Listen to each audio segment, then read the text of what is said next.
Al pie del tiempo con Socorro Díaz.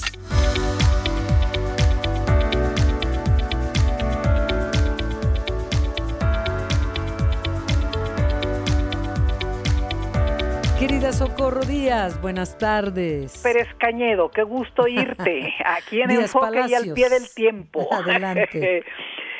Adriana, en los últimos días, el anuncio del presidente de la República de que no asistirá a Querétaro el 5 de febrero próximo a conmemorar un año más de la aprobación de la Constitución General de la República de 1917, surgida de la revolución que estalló como guerra civil en 1910, y que en lugar de la tradición desde Palacio Nacional anunciará un paquete de 10 reformas constitucionales, ha desatado un tsunami de comentarios, críticas y expectativas.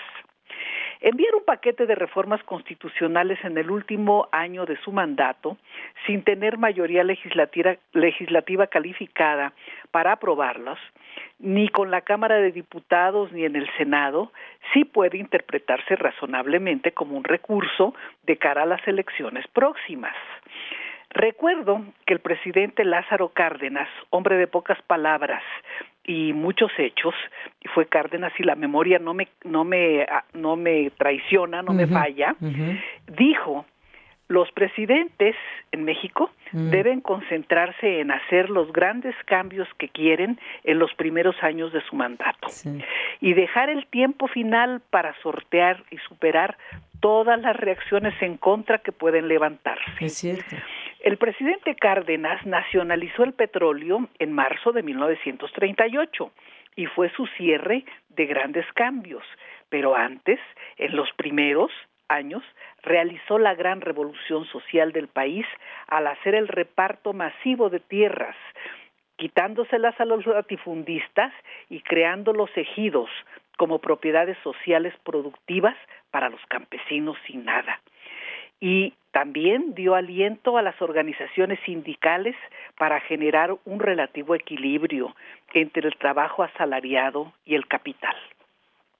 La nacionalización del petróleo pudo ir adelante como una batalla nacional triunfante gracias a las circunstancias internacionales, pero de manera definitiva por el apoyo social que campesinos y obreros le dieron a esa medida histórica. Lo recuerdo para advertir que más que buscar con éxito durante su mandato cambios constitucionales, se está promoviendo en general un debate entretenido y distractor en el ámbito electoral. Y vamos a ver cómo resulta eso.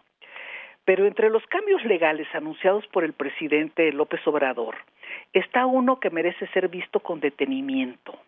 A mí, el tema del cambio al sistema de pensiones en el país me parece relevante, no solo por la búsqueda de votos, sino también porque es necesario. La creación de las pensiones para las personas mayores, la pensión universal para adultos mayores y la pensión del bienestar para personas discapacitadas me parece parte de una política social muy importante, aunque sea también productora de votos electorales favorables al gobierno. Pero el cambio en el actual sistema de pensiones pienso que es indispensable. Este sistema actual se generó con las reformas de diciembre de 1995 y se concretó en 1997 cuando se crearon las AFORES, que son las administradoras de bienes para el retiro. Exactamente. De fondos para el retiro. Fondos, sí. Y las CIAFORES encargadas del sistema de inversión. Surgió este cambio por la quiebra real del Fondo de Pensiones del Instituto Mexicano del Seguro Social. El Fondo de Pensiones del IMSS se agotó no porque las personas, los trabajadores, sus pensiones fueran desproporcionadas, se llamaban pensiones solidarias, sino porque los directivos y responsables de manejar esa noble institución se dedicaron a usar los recursos del fondo para pensiones en obras lucidoras como parques de béisbol, balnearios recreativos, teatros y otras obras. Ante la falta de recursos, se decidió entonces confiar a las instituciones financieras privadas el manejo y las inversiones del dinero aportado mediante cuotas por los trabajadores, los empleadores y el gobierno. El régimen dejó de ser tripartita, aunque se siga llamando así, porque entraron otros factores de poder a intervenir, como son las sociedades anónimas de capital variable, para manejar las cuentas individuales de los trabajadores del sector privado. El problema que se vive desde entonces es que estas empresas, que no son hermanas de la caridad, y como toda empresa privada, quiere obtener ganancias, exactamente. Sí, es un negocio. De tal forma las han obtenido y han manejado los recursos de los trabajadores que en un análisis oficial difundido por la CONSAR, que es la Comisión Nacional del Sistema de Ahorro para el Retiro, se dice, lo realizó y lo publicó en 2021, que a punto de cumplirse 24 años de dicha reforma, el 7% de las personas que cumplen con los requisitos para pensionarse, esto es, haber cotizado durante 1,250 semanas, que son alrededor de 26 años, y tienen al IMSS, y tienen 65 años de edad o más, recibirán una pensión tan baja que deberá solicitar estas personas la que da el gobierno federal y que es la llamada pensión mínima garantizada. Hasta el año pasado esa pensión mínima garantizada era de 7,003 pesos y para este año se calcula que será de 7,467 pesos. Por otra parte, el 76% de los trabajadores que lleguen a la edad de retiro, pero no cubran los más de 25 años de cotizaciones, podrán sacar su dinero de las Afores en una sola exhibición y les durará, eso lo digo yo, no la CONSAR, lo que al triste la alegría. Estos datos los saqué de un reportaje de Elizabeth Albarrán en El Economista. Uh-huh. El problema para los trabajadores en vías de jubilación en los próximos años es un asunto mayor de carácter social, y así lo dije y lo sostuve como directora del ISSSTE cuando me opuse con todo a la privatización de su fondo pensionario.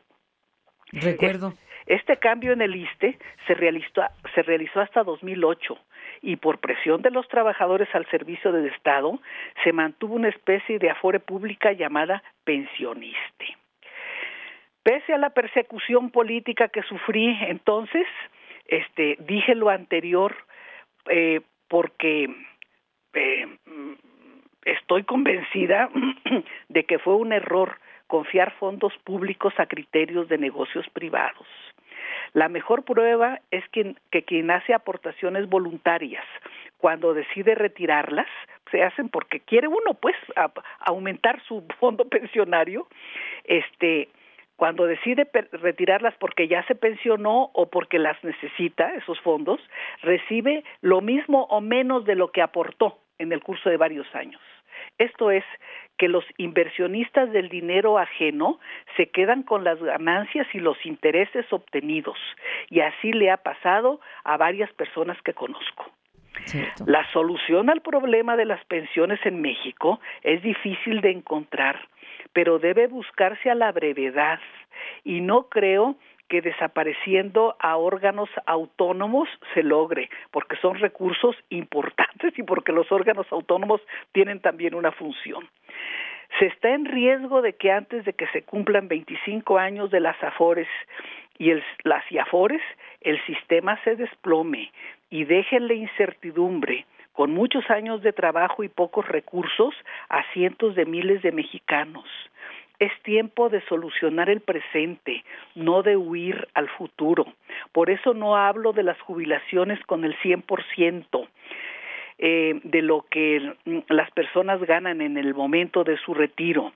Eso es huir al futuro, y lo que se necesita hoy es resolver la realidad del presente. Es cierto. Has dicho, y bien claro que lo has dicho. Es dicho, y además es un problemón. tienes conocimiento y experiencia de este tema, porque bueno, como directora del ISSSTE, lo viste, Sí, porque lo viste en igual detalle. que el Seguro Social querían que el ISSSTE entrara, pues, dejara su fondo de pensiones, su Dirección General de Pensiones, en manos de las AFORES, y entonces ahí sí yo me rehusé.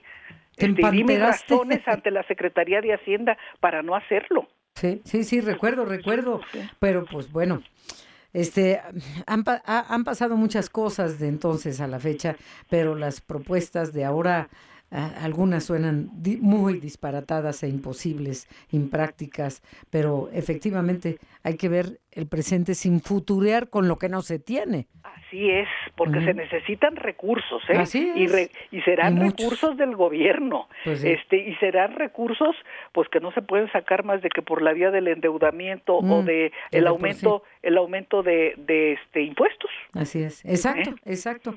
Socorro, como siempre, un enorme placer, un abrazo. Gracias, Adriana, hasta pronto. Hasta pronto. Gracias.